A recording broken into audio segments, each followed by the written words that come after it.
Hello, my name is Cara and my mom is Deirdre from Case Flower School. This is a spring wreath which was made in February, which is about 2 months ago, and as you can see it is dead. Today we're going to do it back up again for Easter with foliage from our own garden.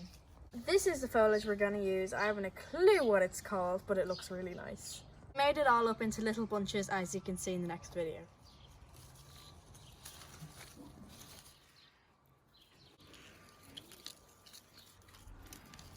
So now I'm going to take all the dead foliage off this one. By the way, this is all that's left when I took all the dead foliage off. This is a moss frame. As you can see, it is all dried up. So we're going to put it in some water to make the foliage better. Video on how to make this on YouTube. By the way, this is all that's left after taking all the foliage off the old spring wreath, and we're going to put it in some water now. My mom says moss is just like sponge, that it just soaks up all the water.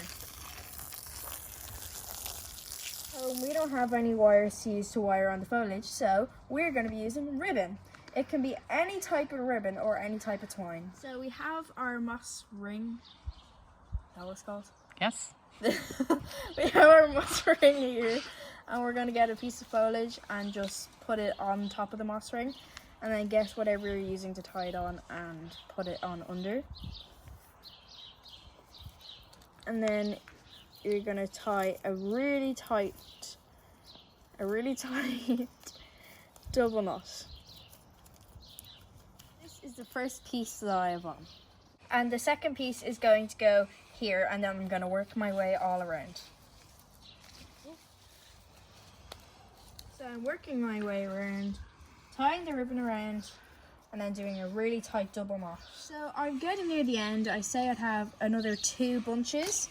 So the first one is going to be the same as all the other ones, and the last one is I'm going to show you how to do that. So we're on our last one now, so I'll show you what to do. You lift up the first one and then you just shove it in there. So again, we're going to tie it on the same way, and don't worry about all the the ends of the ribbon. We'll cut them off later. Okay, so I have my scissors now, and we're going to go around and cut all the ends of the ribbons and get as close to the knot as you can. Well, I have my mom here with me, so remember that you have parental guidance when you're using scissors.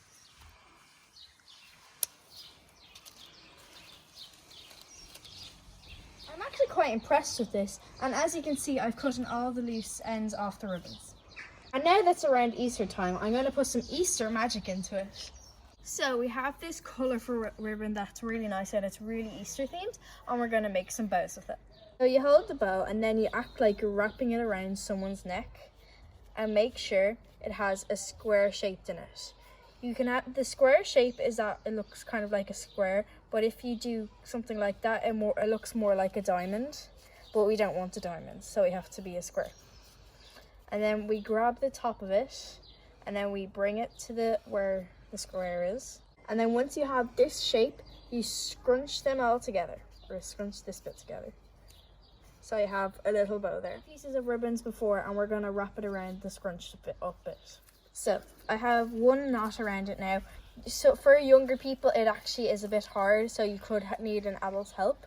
So you wrap it around once really tight, and then wrap it around again and pull it really tight. My mom and my favorite auntie have videos on YouTube on how to make bows like this. So I have all the bows ready, and you position them where you want them on the wreath. Remember, you cannot have 4, because as you can see, 4 makes a square, and we do not like squares because squares are bad.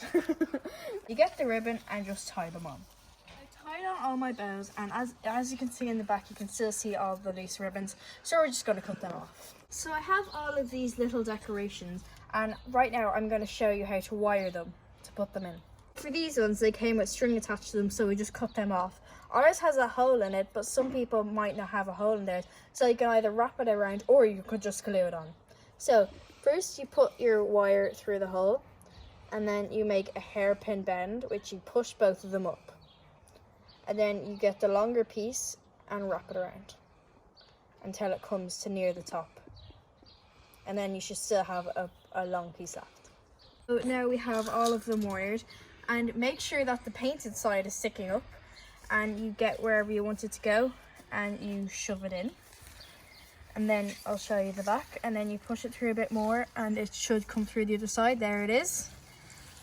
And then you keep on pulling it till it's nice and flat there. And then you come back to the back and then just put it in any other side.